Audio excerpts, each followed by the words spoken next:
Okay, hello Soul Tribe. Thank you so much for being here. My guest today is Mike Waskosky. He is a community builder for Full Disclosure operating in Colorado Springs. His upcoming big event is called the Ascension Summit, which will be a conference in Colorado Springs this August, which he's asked me to offer a workshop in meditations, which I'm super stoked about. Appreciate that. Mike speaks on the Raw Contact, A.K.A. the Law of One series, and recently recorded a 10-hour course with Corey Goode on esoteric areas in the material. Mike's primary goal is to convince people of the infinite power that can be accessed through unconditional application of forgiveness and open-hearted love. I love that. That's great. Yeah, so I met Mike at one of his meetup groups. I believe it was the metaphysical, the Universal Metaphysical Group, and was just really blown away by the community and all of the great people. I met so many friends that I'm still communicating with and connecting with. So yeah, I guess, Mike, if you want to kind of start with, when did you have this passion for disclosure, the disclosure movement, and when did it kind of pop into your universe? Well, I guess, yeah, it definitely started. Oh, and thanks for having me. This is fantastic. Yeah. I love answering people's questions about anything. Yeah, and these meetings are a great format for that too, because it's like, I mean, we don't always know what questions people have, what details we're missing, and trying to understand the bigger picture. It's kind of like getting the right question kind of leads to a really more complete understanding. And the community is a great way of digging into that. So yeah, for me, it kind of started with right around the time I was in college. I just kind of randomly came across Stephen Greer's, this was 2006. I came across Stephen Greer's 2001, May 9th, 2001 Disclosure Project press conference video on YouTube. And that one video shook me to my core. It's like all of my fundamentalist Christian beliefs, all of my, I could say conservative Republican leanings, like all of my assumptions about the nature of the media, the nature of the education system, everything that I've been taught up to that point. It's like suddenly everything had to come into question, because it's like, this is so far outside the box, and it's so amazing because there's so many, former government, former military witnesses with such a high level of credibility, and they're all promoting this thing, which I'm supposed to believe, I thought I was supposed to believe, is completely crazy. That, we're being visited, and there's constant interactions happening with UFOs, ETs, and there's, all manner of amazing things that are only now discussed in the conspiracy literature, such as the reversed engineered technologies, the fact that we could have free energy systems. It's like, I forced myself to take it seriously enough, just momentarily, to say I have to look into it further, and I can't just let this pass by me. And so my grades plummeted that semester, and I started a journey of research. Fortunately, I graduated right after that, so it didn't matter that my grades are plummeting. I was able to spend a lot of time right after I graduated researching every single kind of topic I could, and that essentially made me a huge fan of Stephen Greer. And I had this strong desire at that point, like this person is probably going to help shape the future more than most anybody, so I should probably be helping him and helping his mission. So that was initially how it started for me back in 2006. And I mean, I was kind of aimless for a long time. I went to work for a web development company as a programmer. And I just figure, if I learn the internet in every facet that I can, learn everything about the internet that might help me with promoting disclosure down the road. I knew I wasn't very good as a programmer to start with. You have to spend some time gaining experience, and yeah, I feel like now I'm at that point where I've got all these skills and I can actually do amazing things. But now it's like, I've realized Stephen Greer is kind of in this tiny little box of his own religion. And it's like, it's probably people like Corey Goode, who's speaking the full disclosure, that is really what's going to, I guess it's going to trigger the right people at the right time to awaken humanity in the right way, I think, to a full disclosure and a full a broader awakening of the real nature of spirituality, and that there's a spiritual war going. It's not just this one-sided thing, that there's just dumb or evil people in the government blocking us. I think it's this multidimensional thing that goes back to the beginning of what the Law of One would call the veil, the initiation of the veil, which is essentially, symbolized by the story of the Garden of Eden, when, we ate of the fruit of the tree of knowledge of good and evil. We chose to separate ourselves from the infinite understanding of oneness, and move into this duality of belief in good and evil, and begin to act as the judges of good and evil. And in that sense, we are, perpetuating this illusion of separation that goes on and on and on. And ultimately, we just have to find our way back to oneness. Right, absolutely. And I know I was talking to Laura Eisenhower a couple, I think, months ago now. And so ever since I was a kid, I channel, and this is all very, this world is very normal to me, as I'm sure it is for you at this point. Yeah, at this point. Yeah, but ever since I was a little kid, I always had this I don't want to say download, or this idea of what I call the three world split, and this idea of literally the fractal of three different, we'll say, types of consciousness creating separate paths. And her and I were kind of discussing the idea that this bifurcation is already happening, and I think we've seen that.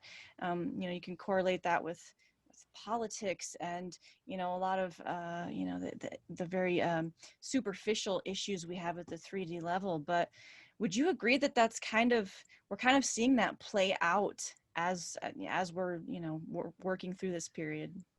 Yeah. The Law of One books say that there's a confluence of energies at the ending of a major cycle between the third density energies and the fourth density, basically fully aware and understanding, open-hearted love kind of energies. And so when you have two very distinct kind of energies that are kind of crisscrossing each other right now, you're going to have some conflict, and you're going to have some strange behaviors that leads people kind of going crazy over what seems like nothing a lot of times. But it's ultimately just pushing people to recognize that kind of drama and conflict, there's got to be a better way. There's got to be a better way to handle this, and kind of let go of all that. Yeah. Now I'm curious, because I ask, so there's, the, I guess, percentage of people that kind of understand what we're talking about. Of course, I'm hoping that they're all finding this and listening. I'm wondering, how do you see that play out in the physical? Because, in my heart, it's like, I always hear no one left behind kind of thing. But doesn't it, do you agree, or do you think that, is everybody going to wake up at the end of this cycle, or are there going to be some individuals that kind of choose this other thing? Well, I think that it's going to be a long transition.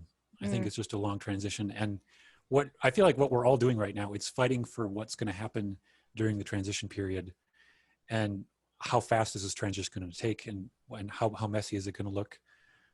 And the raw contact books specifically say between 100 and 700 years is the expected transition time. So that's a huge range. It's like, Yeah. It makes me wonder a great deal what really would it take to reach that 100-year mark instead of the 700-year mark.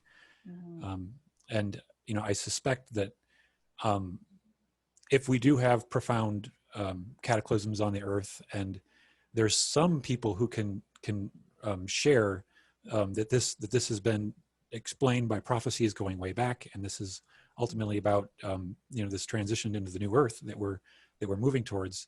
Hopefully, that can break people's egos down a little bit around the chaos, and drive people a little bit back into the heart, and look for more peaceful ways to resolve things. But yeah, I have no idea what's going to happen.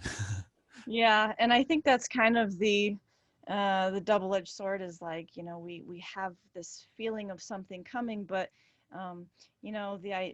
everybody's got their own everybody's literally living in their own world, their own reality. So it could look 8 billion different ways to every single person. And Yeah, so going back to the idea of patience, because I listen to a lot of Cryon. He's probably one of, and has been one of my favorite channels, and you know, just initiators, you know, for different codes and DNA activation. And you know, it was very recently that he actually started posting on some newer timelines and some newer, so we'll say, downloads that are coming through for him. And it was this idea that you know, it's, I think a lot of light workers, and maybe specifically individuals that are maybe a little newer to this new worth and ascension and enlightenment kind of spirituality, we'll say, they are wanting things right now, you know, Mhm. and right in the next couple years. And you know, I was definitely in that boat where it was you know, every single time there was a solar flare, it was like, oh, that's this weekend, you know, or something. Yeah, yeah. um but some of Cryon's later channels are really helping me to accept the fact that this this consciousness in this body will probably not see, you know, the ending effects of what this process that we're going through. And yeah, 700 years is a long, that's a lot, that's a lot of lifetimes that we could be moving through this. Yeah, the law of one says that our bodies are electrically incompatible. If we were to be fully exposed to that Mhm. energy, our bodies wouldn't work. We would just die because of the intensity of that energy that we're stepping into. But I think we're gonna step enough into it in the next decade, and perhaps through a solar event, a significant solar event that would possibly wipe out technology, possibly drive us into a whole other type of civilization. Hopefully that would correspond with first contact, as Corey Goode has suggested. A kind of humanitarian aid kind of thing could happen, to preserve the what could be called the great experiment. That this is ultimately about our progress, the progress of humanity. This is not about just some random events that could throw off what the consciousness of humanity is working towards. So I think that, yeah, it's important to recognize this is all kind of like a building to a crescendo. It's not going to go away at any time, and it's just going to get better and better, I think, for people who are at least operating from their hearts. It's going to Right. be much better. Yeah. Right, absolutely. Yeah, so that brings me to the solar flash or the solar flare or the event, or you know, it's been called a lot of different things. And that's again something that I've kind of had dreams about ever since I was a kid. Wow. And you know, the question is there, when will it happen? When it happens, will it be an event that everybody sees and experiences in some way, shape, or form? Will it happen while some folks are sleeping and they'll wake up and not even know it happened? You know, how, you know, what are your thoughts on the solar flare, solar flash idea? Most of the thoughts I have are just what I've heard from discussions with Corey, but I would like to hear some more about your dreams. That's very interesting sounding. Yeah, well, it's, you know, they either take a very apocalyptic, Mad Max, very dark, you know, it's usually, you know, 49, 51%. 51% is always positive for me, but I've definitely had you know, dreams where it could get very bad. And I think that's dependent on how many folks, you know, the quantity of actualized activated souls, you know, the idea of service to self, service to others, people, and hopefully, you know, those scales are tipped. They're tipped at the moment. I was actually just I was doing a BQH. I had a friend do a BQH on me, and I was in contact with a group that I've not been in contact before with, and I was given the number 53%, which after, you know, the person that was doing my hypnosis didn't ask a lot of questions about that. She was kind of like, I think, you know, astonished by 50. What does that mean? But Hmm. later on in dreams, it was, I kind of got the background context of we're at a 53% in the process. And of course, you know, like Cryon or a lot of other contacts will or channels will express, is that that number could, you know, it's exponential. It doesn't necessarily mean that we've, I mean, if everybody woke up tomorrow, it could happen tomorrow, you know. It's just the Hmm. idea of Yeah, I've often wondered if the sun itself is this super consciousness that can actually observe where everyone's at every moment, and it's just sending these flares to just tweak our consciousness just a little bit here and there. And when we're finally at that moment, then that's no man knows the day or the hour. I think it's just going Yeah. to be ready to overwhelm us. Absolutely. And also there's a thing with prophecy, right? Because the second somebody throws something out there, a date, a time, I mean, even an idea of something that's going to happen, and people get a hold of that and grasp a hold of that and then hold a belief, it creates this resonant field. So you're actually, anytime anybody's speaking, vocalizing a prophecy, you're actually kind of negating that from even coming into your reality. So yeah, I try to stay away from all that, but I think you're definitely right with the solar flares, and I know that ever since I was kind of made aware of CMEs and the sun's potential and energy and that sort of thing, I've always been, anytime I'm feeling a little more anxiety or I'm a little stressed or triggered, I'll check that Schumann resonance, and sure enough, it's spiked at 100. Uh,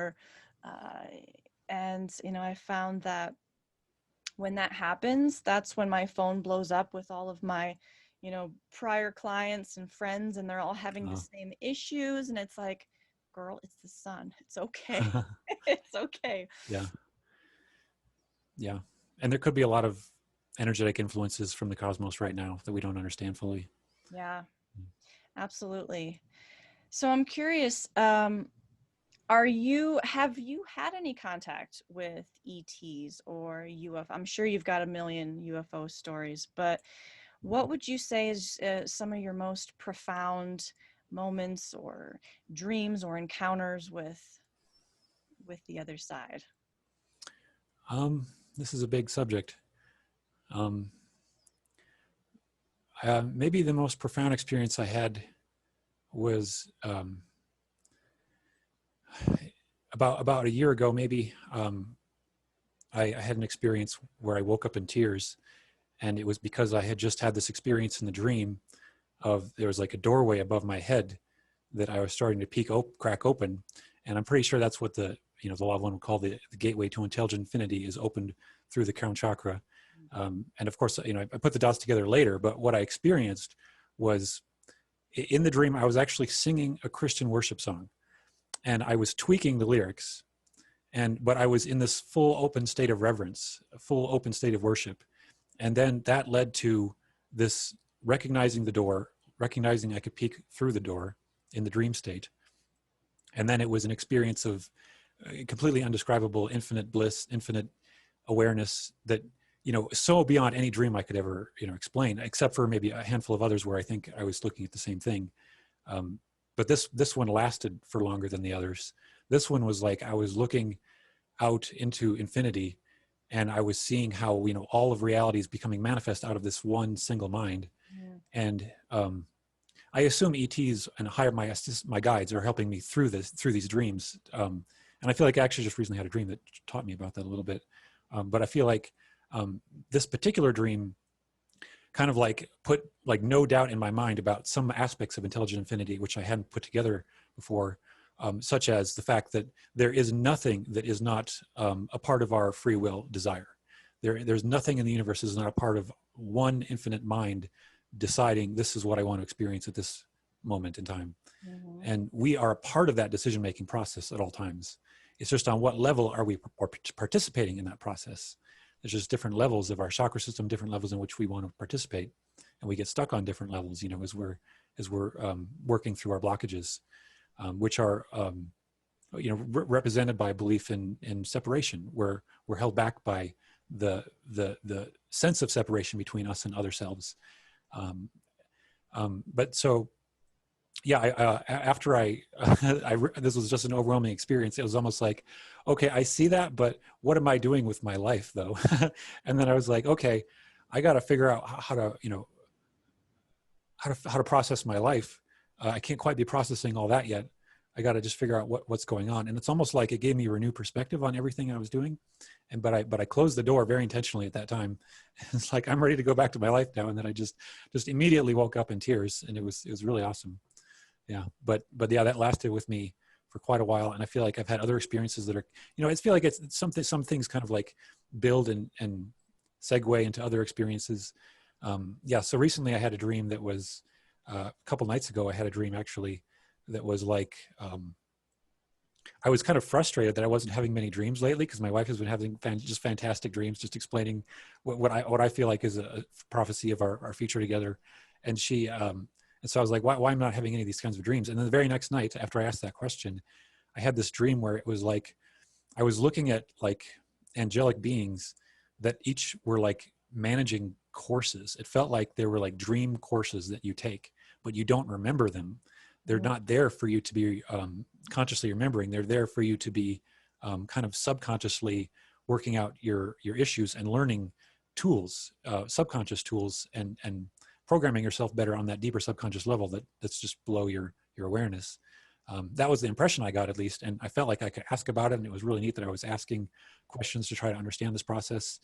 And then it wasn't until I woke up that I realized, oh my gosh, that kind of explains what my question was prior. Why wasn't I remembering any dreams for that particular period? Maybe it's because, and I've had other dreams about courses that were pretty great. And I know that other people have talked about that, like they're in a school, like feels like you're in a class. And that's kind of the point of the dream, is just learning something during a dream state. And I feel like there's so much interaction in these, what the lawofone would call the time-space dimensions, which are not, they're not as bound by the same,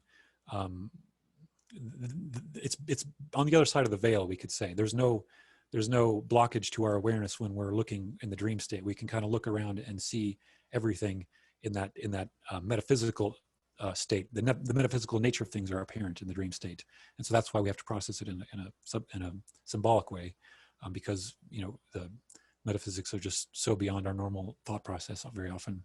Although I think we can integrate that when we have more and more dreams, that we integrate that nature. Yeah, absolutely. Yeah, one of the things I try to really drive home to my clients is that we are multidimensional. And that's not figurative. That's not, it's very literal. We are multidimensional in every single aspect of every density of every type of consciousness just fractals of our consciousness are everywhere. And when you have that sense of how big you are and how big your awareness is, the human brain can't even comprehend. And I think that's where they get that 10% idea. I think the human brain can maybe comprehend 10% of the Yeah. multidimensionality that we have. And one thing that I hear a lot is, specifically, I've just lately in this past, I would say 6 month period to a year, the people that are connecting with me are channels themselves, and they are getting very intense downloads, and they will get these downloads, and in that moment, and I'm saying moment, like maybe a minute or a 5 minute, maybe 10 minute period, they get that download and everything makes sense, right? And Yeah. they have this moment of clarity, and it's like, but it goes away. But Yeah. like that moment of clarity goes away, and there's, and I'm definitely in that same category where, I'll get these great breakthroughs and then I'll go to write it down and I'm like, it's gone. But that's the whole point of us being here and being human and being in a human meat suit, is that our brains we just can't comprehend all of that data at Yeah. the same time. And the point of it is, and Bashar said this, one of his great quotes is that we need to stop looking at abundance as financial and money and things and possessions. We need to look at abundance as, you'll have it when you need it, right? And Yeah. it'll come through when you need it. And that's the same with information. That's the same with consciousness or awareness. When you need to know, it'll be there. And that's always something that's dependent on who I'm talking to or the group of people that I'm around. Certain things will come out that I may have forgotten you know, my, you know, whatever version of myself brought it in. Well, now that information is usable. And I think that's the same for dreams as well. You know, definitely some dreams we're just not really supposed to remember because they, you know, maybe not, it wouldn't even be beneficial in our current three-dimensional life. But you know, it's just all gathering all of this information and trying to keep it in one vessel. That's I think part of the experiment of being here and ascension in general. Yeah. And there's so much that we accomplish, even if we don't remember it. We can accomplish a lot in our dreams. And I mean, it's very obvious people, you know, we get tired, we get worn out and just have to rest. And restoring a state of deep peace within us by the time we wake up is a huge achievement, to be able to come back to that state. Yeah. Yeah, absolutely. Um, so we talked a little bit about, you know, you got into this through Stephen Greer. Who are some of your other teachers, perhaps guides that have kind of helped you? What are some different practices that you've used along your journey? I guess there's a lot to think about there. A big question, yeah. I was also greatly helped by A Course in Miracles, Ah, and yes. there's I almost can't resist. There's a crazy old man named he called himself the master teacher of A Course in Miracles, and before I even knew what A Course in Miracles was, this person, I think he goes by the name Chuck Anderson, and he's not alive now, and he was accused of being a cult leader. But he put out so many videos on A Course in Miracles where he's reading A Course in Miracles, which is so awesome. The text is so amazing. To get excerpts from people of some really great sections of the material is just totally invaluable on a person's awakening journey, to try to put more pieces together, especially if you're coming from a Christian background. So A Course in Miracles was hugely beneficial for me. Yeah, and I watched that guy for hours and hours, and I feel like there was something about him that was just, I couldn't put into words. There's nobody else who talks quite like him. Yeah, but nobody knows who he is. But that was one of my teachers, and I certainly learned a lot from David Wilcock over the years, and that was a huge deal for me. Of course, it was the fact that I had spent so much time researching Edgar Cayce shortly before David Wilcock's Project Camelot interview in 2007. I had spent the first half of 2007 intensely reading the Edgar Cayce readings, going through the actual text of the readings, as many of them as I could, to try to put more puzzle pieces together, because he was also integrating tons and tons of Bible verses, and it's like, wow, why have I never seen a pastor interpret these verses this way before? But it's like everything started clicking in Christianity even, but then of course he threw in reincarnation and other things that started making the whole picture of the spiritual evolutionary journey for us that we're on make much more sense to me. And that kind of like prepared me to take the Law of One books more seriously when I saw David Wilcock's evidence of him being the reincarnation of Edgar Cayce, and then seeing what he was promoting. Yeah, gosh, isn't it funny how similar folks have the same it's like there was a course before there was a course, you know. I love all of those guides as well. Absolutely. I could share I have been greatly benefited by an herb called Gotukola, Gotukola, which is also called Brahmi in northern India. And this particular herb, I believe it reconnects the hemispheres of the brain, especially valuable for people like me, and maybe coming from a masculine perspective where you're very left brain, not really connecting the dots. And so when I first took a large dose of this, 2 grams, I recommend people take 2 grams for experimenting with Gotukola, the whole herb. That led to me being brought to tears vastly more often. Like whenever I hear inspirational material, when I would go to church, when I would read things that was beautiful, I'd be brought to tears. When I hear certain beautiful music, I'd be brought to tears much more quickly. I maybe went for a dry spell for years without crying, until I brought this herb into my life and recognized what it was doing when I would take larger quantities of it. And so I realized that the process of being brought to tears is actually a process, it feels like, of breaking through blockages that are of a left brain nature, of a rational nature, and opening up some of the pathways in the brain to allow the intuition to flow into those areas where the intuition was previously not able to flow into. So yeah, that's a huge one. That was a huge one for me. Wow, yeah. That is very interesting. I will check that out. One thing you said earlier, and I have, so typically when people are going through this sort of awakening, and I found that you can either kind of, I mean, there's lots of different ways to come upon an awakening. I kind of, definitely the religious part of it broke down for me. The spirituality part of it broke down for me. Um, you know, but a lot of people, and I think specifically now, we'll say the conspiracy theorist, I think we've all been to this point where it's like we have these ideas and we have these breakthroughs, but we're very scared and we're very timid to kind of come out to our people, to our circle. Uh, do you have any advice for people who may be having these sorts of awakenings and finding their truth, uh, and they're scared? They're scared to come out. They're scared to be this tinfoil hat crazy person. What advice do you have for people like that? Well, as you maybe could guess, I love recommending meetup.com. Yeah. People start your own meetup group. If you can't find one you like, just make the most awesome sounding description on that meetup group and make sure there's popular tags on that meetup group like spirituality and consciousness or anything that has a lot of people subscribe to it. Because when you put a tag on your meetup group on meetup.com specifically, that tag causes an email to go out to everybody who's in your area who is also into that tag. So it's like you have this immediate free advertisement to all sorts of people who are just like you.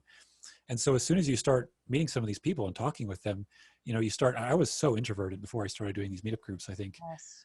I didn't know how to talk about hardly anything, without being fearful and uh, full of anxieties. But yeah, once I started actually expressing my experiences, expressing more about my beliefs and feeling comfortable doing it, feeling other people excited to hear what I have to say, it's kind of like starts to open up that Blu-ray communication ability. So Yeah, absolutely. It's so powerful having like-minded folks, and specifically being in the room with those people. I've been doing um, group meditations now for a while, and of course with everything, they were remote. But when you have people physically in a space talking about spirituality and consciousness and meditating, especially meditating when you have an intention, a group intention, I'm sure you know it's palpable. It's yeah, exponential, the energy that you can yeah. achieve out of that. It's like you have everyone else's guides now guiding you at the same time, and they all are working together on a different level, and they all have a kind of agenda for the maximal amount of spiritual growth in that group setting. So we're all kind of like channeling and getting downloads on a more intense level to make that happen. And I strongly suspect, from guided meditations I've been in, group meditations I've been in, that a lot of people are probably processing some of the same energies without even realizing, without even having that communication about what they're thinking about. I think from synchronistically, my observations have been that people will often notice after the meditation that they were going through the same process. Yeah, absolutely. Um, and yeah, I mean, what you said, I mean, one person in there may have 100 guides with them. And, it's the idea of, okay, you've got these say 12 physical people there, and then you've got all of Yeah, these other etheric yeah, and very light being entities being there holding yeah, that space. And that's the great thing. That's why I love when people come to my meditations and they bring somebody who's maybe not really into this, and they're a little skeptical. yeah, uh Being in that space just blows them open in such a way where it's not, of course, on some level they've agreed to be there, so it's not like they're being forced into anything. But having that bubble of space and that bubble of energy where they can, it's kind of like, when your battery's dead and you're recharging your car battery. It's just this full yeah. on heart chakra activation. Yeah. The raw material says that the best way to be of service is the radiation of realization of oneness with the creator from the self. And so if people are just stuck in their world, isolated from others who can share in that vibration of hope and faith and joy, you can stay in a depressed state without even realizing it, I think. Yeah. And unfortunately, these past couple years, it's been easy to do that. I don't know how many people I've talked to that, you know, the lockdowns were very beneficial for some folks because it made them, you know, turn inward, and, you know, they didn't have these other world 3D world things to deal with, so they could work on, well, I've been curious about this, let me Google that. Or, you know, even connecting with their own heart space and getting into meditation. So it seems like, you know, the folks that needed it had the time and space to do that, and the folks that maybe weren't quite there yet, you know, they needed a lot of help. And that's a lot of the people that I was in contact with this year were definitely in that mode of depression and anxiety, and of course, you know, we're kind of on the other end of that, you know. And I think it's the perfect opportunity for those folks to kind of jump into this space that's been created energetically from this other movement that happened. People just have to kind of meditate more is the main thing. I feel like when you're holding on to a lot and you don't understand why or what it is, if you spend all your time watching TV, you'll never get to that breakthrough of understanding yourself. So yeah, even just a dedication to not doing anything is sometimes all it takes. Yeah. Well, I definitely think people are time stamped, dated, so to speak, meaning that I think there's a divinely timed moment for everyone. You know, I definitely feel like my awakening, um, you know, it was definitely leading up, and it was happened at just the right point. And you know, the past year here, I think, was so like the 2012 um, awakening. There was, you know, great numbers of individuals that woke up in that year. And I think, you know, 2019 was kind of the 7-year cycle of another huge majority of folks waking up. And yeah, I think we still haven't seen the full the full um, numbers of folks that will end up waking up after all of this. Yeah, yeah, it's very continuous, and a lot of crazy events and things can burst open people's consciousness. Yeah, absolutely. So let's talk about this event a little bit, because I saw it pop up on Facebook, and I've been to a number of UFO things and spiritual things, and actually met Corey back in, I want to say 2018 in California at an event, which was great. So if you could kind of tell us how this event is going to work. I know it's a 3-day conference, so what's that going to look like? Yeah, this is a lot of ideas put together to kind of enhance what would be a conventional conference. So we definitely wanted to have some great speakers there. We have you know, James Gilliland, Michael Sala. We have some speakers who are more oriented towards healing arts, like Jeffrey Asher, who does QHHT, and Kaya Lay, who does Sacred Breathwork Academy. She's very into the breathwork. Such a high vibration person to chat with. So we'll have two days where there's a lot of speakers, but we also decided to make it more like what my local disclosure meetings have been like, where I just basically open it up to the community and we let people share their stories. And we've called this like a TED Talk kind of thing. It'll probably be like 10 minutes, and we'll have definitely over 10 people we'll try to let talk in a 3-hour window on the Friday night of the event. People you've probably never heard of, but who we found have some fantastic stories and some fantastic information to share. And we'll also have a little bit more of opportunity for them to share on Saturday. Now we've finally finally decided to open up a second stage for additional speakers on Saturday. And on the Sunday of the event is when we're getting a little extra creative, and we're going to say nothing in the hotel other than coordination for journeys out of the hotel to do many different things. So we have a lot of workshops planned at parks. I've reserved a bunch of park pavilions. So we have a lot of different healing arts, and your workshop will happen at probably Palmer Park in town, which is the biggest park in town. I Wonderful love open space. Great, yeah. Yeah, and as popular as the parks are here, that one is actually so big that you can still find a relatively secluded space for for gatherings. Mm-hmm. So that's a great energy there. And there's a few other cool things. I've just reserved the atrium at the Hotel Elegante. I love this atrium they have. That's like they've got trees indoors, so well lit. The energy feels so fantastic. And our friend Tom has built a bunch of wooden pyramids. We're gonna have pyramids set up so that we can sit in the pyramids in the atrium whenever people want to go take a refresh, recharge in the pyramid in the nice area like that. That's amazing. Yeah, it's and Colorado Springs. I was drawn to the Springs. I first moved here in 2015 and moved away in 2017, and now I'm back in the area. I can't tell you how many people, friends, colleagues, clients that have felt guided to come here, felt guided to be in this area. I mean, I'm sure you know this area has incredible energy, incredible vortex energy, especially around the Great Sand Dunes, Crestone, Hooper area. I think it's fantastic that it's happening here. I almost can't believe it. I don't have to drive Yeah, anywhere to go see it.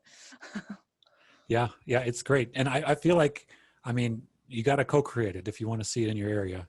Mhm. Um, yeah, I was I was not sure what I would expect with the hotels here, but I do feel like this is a good hotel that we can have a high vibe event at. And certainly the parks are fantastic here, and the mountains. It's just like you almost can't look at the mountains without having some subconscious experience of reverence and faith that's a little bit enhanced just by that experience. And I feel like the whole town is kind of like in the consciousness of Pikes Peak a little bit. That there's this wisdom in that mountain that has been projected into everyone's awareness. That this is a beautiful thing. That the creation is a beautiful thing, and just that appreciation is kind of like a foundation for the subconscious here. Yeah, yeah, definitely, absolutely. That's beautiful. Yes. Are you doing any, is it CE5s? Are you doing any of those? Yeah, I, I I thought maybe I could schedule one in the event, but I don't think I'm going to be able to do it. I'm going to be way too busy. But um, yeah, I do that monthly with my local group. We pick different remote locations and meditate under the stars. And just last Saturday, actually, we did one. And yeah, if enough people are in the right state of consciousness at the right time, lights in the sky show up and they signal to people with flashes and different movements that indicate people who are ready to see those lights in the sky, that these beings are loving and they're interested in connecting. And I feel it in my heart when I see them. And I can tell. I've been doing this since 2007. I mean, I attended Stephen Greer's Cosmic Consciousness training back in 2006, and that kind of convinced me it was real. And I practiced myself for quite a while, and in a park, kind of alone in a park, and just staring at the stars, desiring contact. But it was when I started feeling that as I was processing events in my life, past experiences, and I would have breakthroughs of experiencing love and forgiveness where there was previously not the love and forgiveness. That's when I would see the flashes of light in the sky. That's when I recognized they were trying to work with me on opening up my heart more. And yeah, a lot of people don't make the connection between like their inner guides, their higher guides, and ETs. But I think certainly from my experiences, it seems like there's a strong connection. At least there's some coordination happening there, because these lights in the sky were clearly manifesting for my benefit, for understanding the nature of love, understanding even their love of Jesus even came in. It's like I was healing some of my deeper, religious wounds that I had to work on there when I understood that this love that Jesus came to express is the point. It's always been the point, and we can't miss that. We can't push that aside. Yeah, definitely. Absolutely. And I've always had the belief that ETs, guides, angels, higher self, they're all the same thing. They're all the same thing. Of course we have Earth aliens, the artificial ones, and that's definitely a thing. But when consciously and connecting through the heart space, they're interdimensional beings. They're all the same. they're all of the same energy, and all you know, different little locations perhaps, and different densities, different dimensions, but you know, they're all aspects of ourselves. And that's what I mean about being multidimensional. I'm sure there's several alien Amandas and Mikes that are um, around the universe, and you know, if you want to call them ETs, so be it, but they're just different aspects of us. Yeah, I do think the universe is infinite. So that's such a trip that the only way it makes sense to me to think about the universe now is in terms of um, archetypal Hmm. concepts, and the raw contact basically says that the before there was the manifest universe, there was this archetypical mind, which was the seed thoughts of how evolution would unfold, evolution of body, mind, and spirit. And even in the previous universe before this one, there were archetypal concepts which contributed to a flowering of the archetypal natures that this universe is experiencing. This logos, this galaxy chose to experiment with, which um, themselves have subtle natures, but when we understand those natures and recognize that we can at most be distortions of those natures or representations of those natures, I think that that gives us more of a hint about the fact that you know, there really isn't a separate self. There's just the self that is a combination of like colors, like we're painting. You know, we're painting our personality into a beautiful form, but the light behind the paint is always the same light. Yeah, I love that. That's a perfect perfect vision for that. Absolutely. Well, awesome. Yeah, so I will link all of your information and all the meetup groups. I can attest and confirm that they are great. And Thanks. for anybody who is wondering, is feeling lonely and like you might be crazy, you're not. Go to one of these groups, you'll feel better, and you'll make friends. And it's just, I mean, it's kind of life changing. It's kind of a paradigm shift.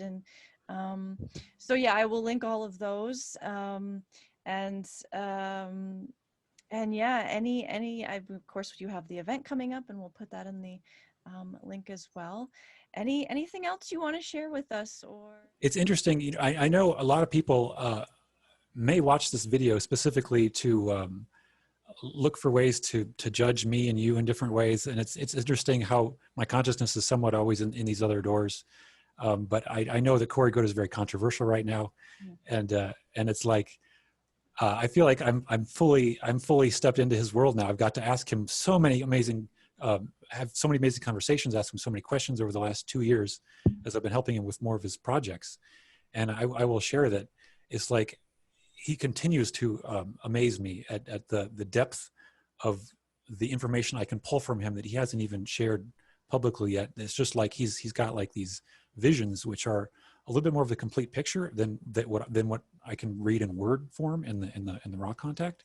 So I did put this together into a 5-week presentation with Corey Goode, which was based on a lot of conversations I had. I really realized all the different interesting areas that I could put together into a narrative, such as the fact that there's this great experiment which corresponds to the veil, also corresponds to the genetic manipulations which have been done.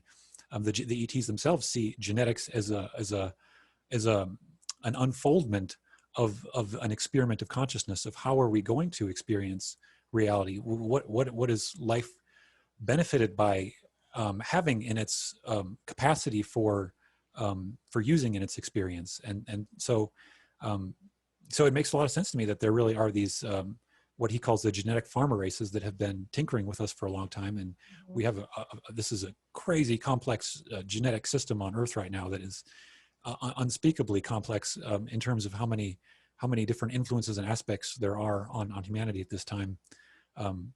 But yeah, connecting a lot of these different dots is something I've been doing gradually from talking with Corey. Yeah, we put it together in a 5-week course you can get if you go to blueavians.com. That's fantastic. If you want to attend our event and hear a lot more, Ascension Summit 2021.com is the website. Awesome. And I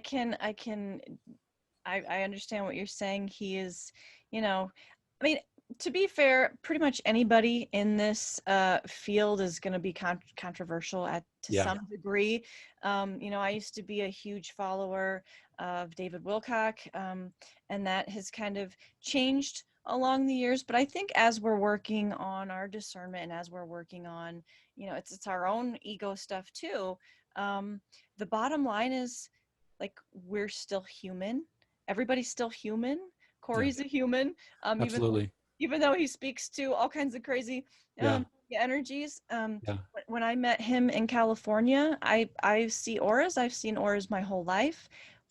So we're waiting in line. There's a line of people waiting, and as I'm getting steps closer to him, I'm feeling his aura, and it's not a typical aura. It's yeah, strong and it's yeah, powerful, and that to me tells me that he's got some very profound and energetically strong guides. And yeah, he just, being in his space, he's very, very comfortable, very loving human. And yeah. yeah. I think, I mean, the games of karma that we play are very amusing when you see them for what they are. That we're always kind of mirroring each other. There's no way not to see ourselves in the others that we see. And so we're constantly projecting what we want to see in others, but we're also constantly setting ourselves up for the lessons that we were most wanting all along. And so wherever we choose to put our attention is a reflection of where we're choosing to learn our next lesson in our overall life curriculum that we did plan since before we were born, Right. the larger structure of it. Absolutely. And he was in doing one of the, I think, cosmic disclosures. And he even said himself that, keep in mind, whatever I say, it's still running through all of my filters, all of my Yeah, lenses. And that's true for everybody. I mean, we've all got belief systems and, you know, subconscious programming that we may or may not have worked on, we may not be aware of. So, he's very aware of who he is, and yeah, I think that's a very honest thing to say yeah, nowadays. So, I just respect anybody who's willing to speak from their heart and be as true to themselves and their true authentic self as possible. And I'm with anybody who's got that vibe going on. So. yeah. One thing I've noticed is that, I mean, I don't have to believe anybody if I have an inner compass, and my inner compass is telling me move towards um, the comprehensions which represent a sense of oneness between all people. Mhm. And those comprehensions which represent division between people, I can leave those aside. I don't really, there's not really benefiting me anymore. Right. Absolutely. So let me just ask one more quick question about this course. Um, just, I guess, brief, it's 10 hours. So is it more of his experiences, or is it just kind of an overall of how to get there? What does that look like? I tried to sprinkle in 50-50 as much as I could, where it would be subjects. I was specifically going through what I thought would be a great curriculum of the Law of One and a great overview of Corey's testimony at the same time. That's kind of the way we put it together. So we started talking about the grand overview, the nature of the cosmic web, and what the Law of One describes as the electromagnetic systems of the planets and the stars. And after we have a grand overview, we move into more specific confederations and the great experiment that I was talking about earlier and the genetic programs that have taken place. That's in the second week. In the third week, we move into more of the nature of ascension, the nature of the harvest, basically the same concept in the Law of One series.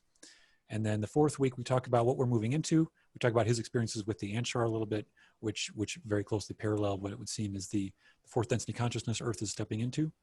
And then the fifth week, we talk about more aspects of spirituality and how they connect to the darker forces that we've been breaking through. Mm. And that is extensively covered in the raw material. And that was the thing that allowed me to break free from Stephen Greer's belief system about there being no negative ETs, was this description of the Orion group and just how beautiful it is that these beings are operating, specifically for the benefit of our catalytic growth process. Mhm. And that the beauty of it is what makes it irresistibly profound, that we really do need these these dark energies to show us more about ourselves, to understand more about ourselves, and truly understand the nature of oneness once and for all. Yeah, absolutely. I mean, anybody who's been in a relationship with a narcissist understands that concept very well. Yeah, I love it. That's amazing. Cool. Well, I'm excited for all of these events in this course, and I think yeah, good stuff. So yeah, thank you so much for talking with me, and I'll post all of this stuff, of course, on the link in the description of the video. And just thank you so much for your time. I can't wait for August. Thanks. Yeah, that was fantastic. We look forward to having everybody out there in August. Yeah, cool. All right. Well, thank you so much, Mike. Have a good night. You too. Thanks for everybody for watching. Good night.